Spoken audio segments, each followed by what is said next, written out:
Takoj, ko se sneg poslovi in je zemlja dovolj primerna za obdelavo, pričnemo s sajenjem vrtnin, sadik. Navsezadnje sadimo tudi zunanje okrasne rastline. Z nami je Tomaž Čufar. Tomaž, pozdravljeni.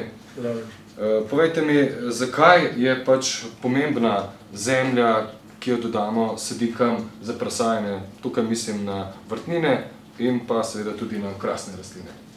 No, tu se gre v večji meri za kompostno mešanico, ki pa ni samo navaden kompost, ni zeleni kompost, ampak je mešanica kvalitetnega zeleno gnojnega komposta z belo šoto, zato da razredčimo hranila, da znižamo pH.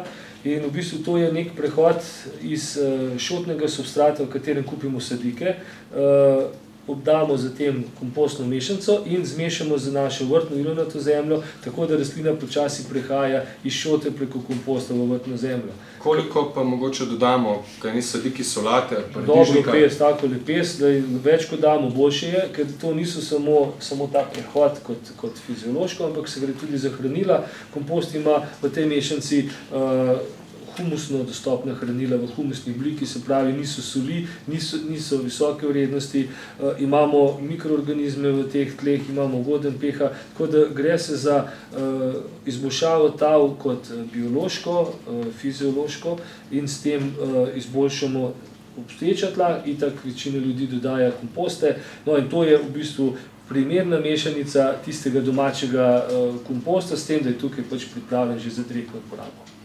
Odlično, torej vemo, v kakšno zemljo bomo posadili sadike solat, paradižnika, paprik, jajčevc, vrtnice in seveda tudi druge okrasne rastline. Tako bodo bolje uspevale, korenine se bodo lažje razvijale, rastlina pa vas bo razveseljevala svojo rastjo, cvetenjem še veliko let.